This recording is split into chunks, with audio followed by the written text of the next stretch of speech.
I think Tank fucks him up. Why? He's a good fighter, man. From the height difference, Gervonta gonna have to hit him on the low blows and the belly button, bro, because that's all he gonna reach. The boxing world has been shaken by a surprising fight announced between a social media star and a top fighter. This matchup blurs the line between sport and entertainment. It features Gervonta Tank Davis against Jake Paul. While casual fans are excited, serious boxing fans are outraged. I don't hate your brother. He's gonna fight Gervonta Davis. You guys need to fight guys your same size. He's too small. I mean, your brother's gonna be able to get inside on him, put his weight on him. I think he's hit the lottery, isn't he? Everyone wanted that ticket, didn't they, to fight Jake Paul? He's got it. Why has he got it? Probably because he's half the size of Jake Paul. Jake Paul is a very good sort of white collar-esque boxer. He looks good on the pads a bit, you know, but there's levels to this game. I think ultimately, when you add it all up, Jake Paul is good for boxing. Legendary trainer Robert Garcia is speaking out. He explains why this fight is not what it appears to be. Robert Garcia is not just any trainer. He is a significant figure in boxing, having dedicated his life to the sport.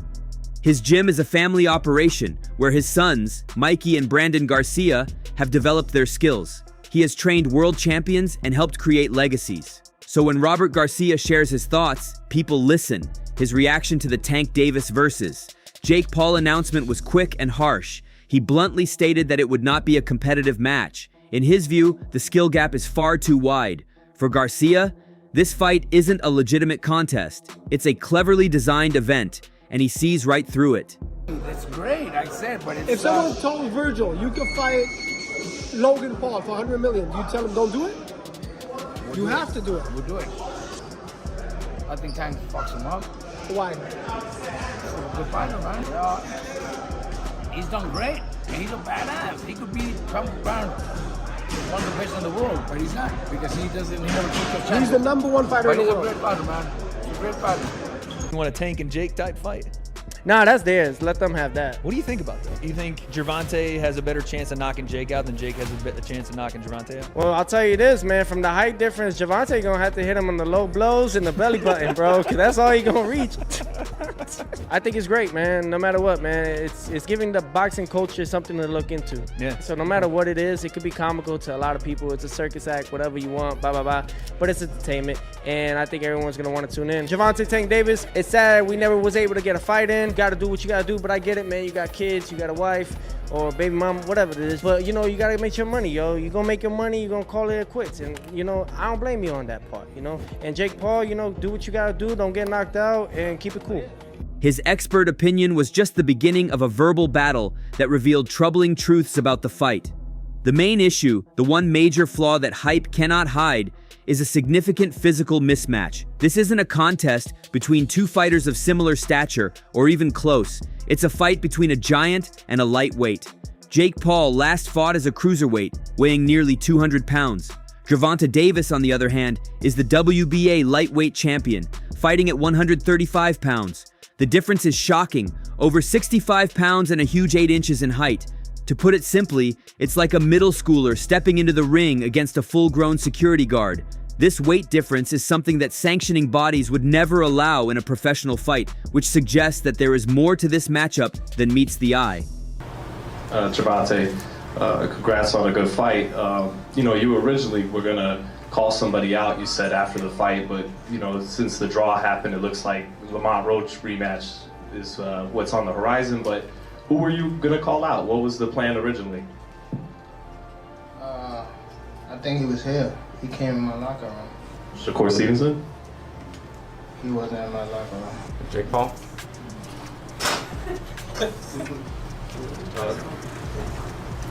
Next question.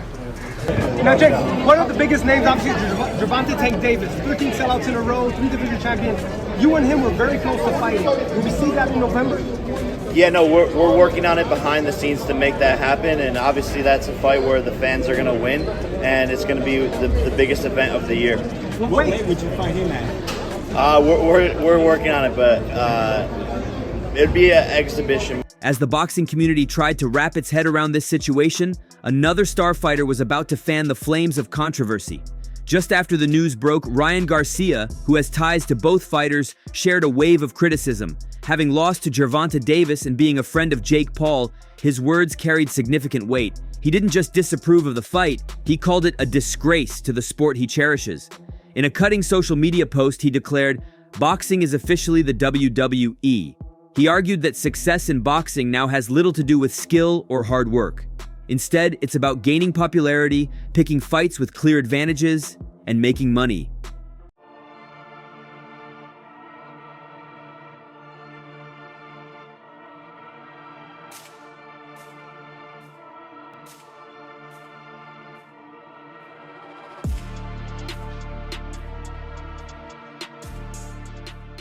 I'll be down.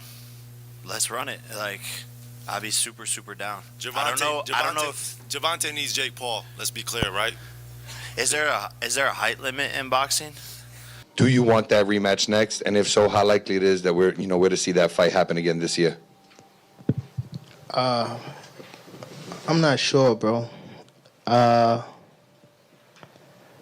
definitely not sure, but hopefully we could get it before. Nah, it probably won't be this year. Is that the one you want next? It's definitely the one I want next, but it's not gonna be next. What is? You might see it in a minute. You definitely might see it in a minute. Ryan's outburst was an honest expression of the frustration simmering under the surface of the sport, highlighting a deeper problem that many feared was taking hold. Ryan Garcia then revealed what he believes is the true aim of this fight: to fool the public. He pointed out that casual fans, who watch for entertainment instead of sport, might not notice the weight difference. They see two big names, Jake Paul and Gervonta Davis. Ryan fears that if Tank, the smaller fighter, doesn't completely dominate Jake Paul, the audience will mistakenly believe Paul is a skilled contender. It's a deliberate trick. As Ryan stated, if Gervonta were Jake Paul's size, this discussion wouldn't even exist. He understands how small Tank is, having faced him in the ring. He called the match a very unfair fight, a clever marketing stunt pretending to be a real competition. Ryan, I gotta ask you, you got a huge fan base on social media, right? You hear all these influencers getting in the rapping industry, from TikTokers to people like Jake Paul, Logan Paul.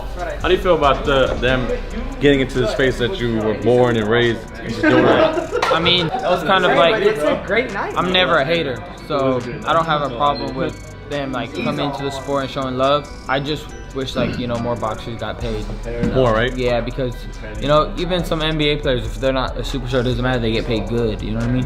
And I feel like boxing is such a hard sport, so that's the only difference, because they just got in it and they're already making way more money than most boxers. But do you think they're making more money because they have a big social following, or is it because they're not, or is it because of their talent? They're definitely not their talent, but it's good because you bring in new eyes to the sport. So and Jake, specifically Jake, is actually doing really good. He's killing it. He's doing really good, and I've been cool with him for a while, so I'm happy to see him succeed.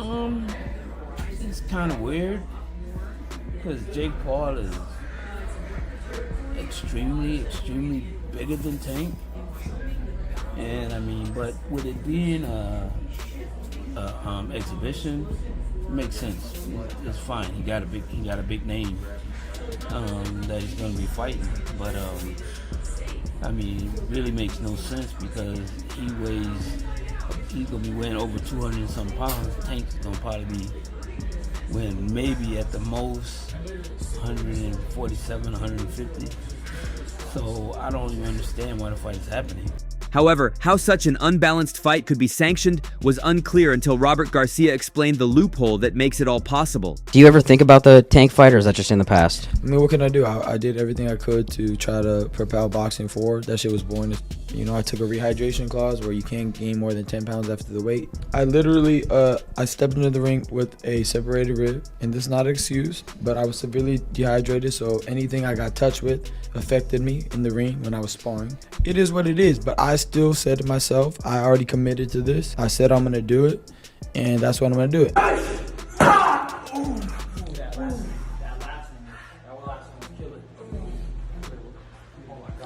You good, bro? While Ryan Garcia brought the heat, Robert Garcia provided the cold, hard truth. He emphasized one important detail. This is an exhibition match.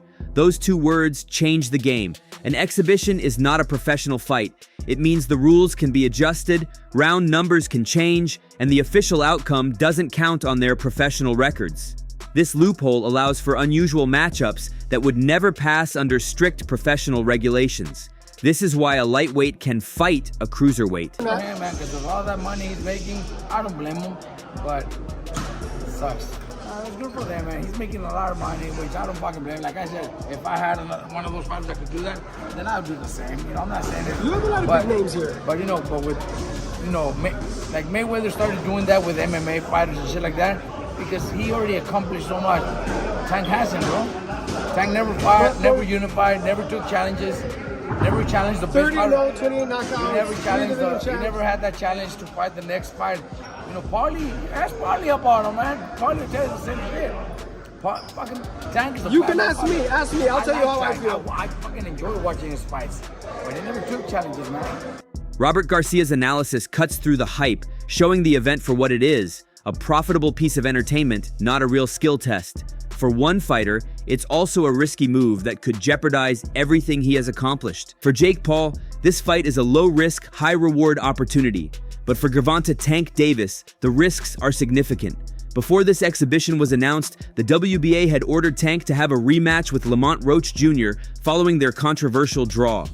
By choosing to face Jake Paul instead, Tank is directly going against the sanctioning body that recognizes him as a champion.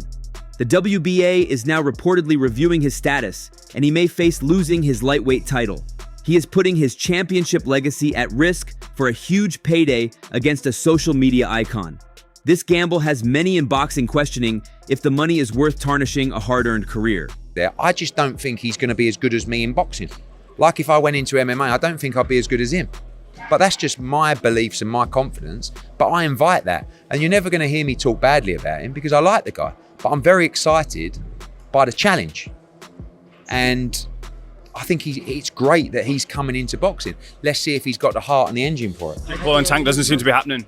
I saw that. I mean, I don't know. I mean, I worry about those fights involving Tank anyway, because how can you put the plans together for an event of that magnitude, not knowing what's what? So, yeah, I've not spoke to Nikita or heard from Jake Paul, but I just saw the reports earlier. And just as the controversy reached a boiling point, the entire event was thrown into chaos.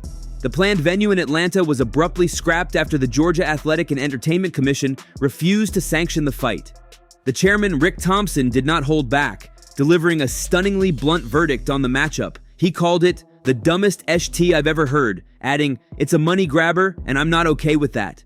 Thompson's public refusal to approve the fight, either as a professional bout or even an exhibition, was a massive blow to the organizers. Jake Paul's promotional company fired back, accusing the commissioner of having a personal agenda and undermining a major event.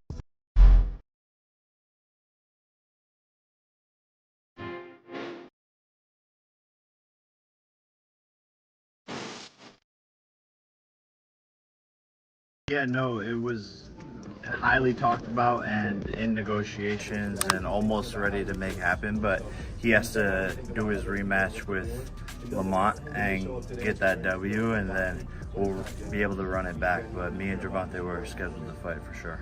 But the damage was done. The fight was forced to move to the Kaseya Center in Miami, where it now faces the scrutiny of the Florida Commission. This official rejection from Georgia wasn't just a logistical hiccup. It was a powerful statement that validated the concerns of experts across the sport. In the end, the fight between Jake Paul and Gervonta Davis represents more than just a match. It's a struggle for the future of boxing. On one side are traditionalists like Robert Garcia, who prioritize skill, discipline, and fair competition. On the other side is a new wave of influencer boxing, where popularity, views, and drama drive profits, often overshadowing real athletic efforts. This event has highlighted the deep divide within the sport. It forces everyone to confront a tough question. What is the future of boxing? Is it a sport where the best fight the best, or an entertainment industry where the most famous control the narrative, regardless of how mismatched the fights may be? The answer to this question will shape the next generation of boxing. So, that's all from today's video. If you enjoyed it, remember to leave a like, subscribe, and ring that bell icon so you never miss our upcoming videos. And don't forget to share your thoughts in the comments section. Stay tuned, and we will catch you in the next video.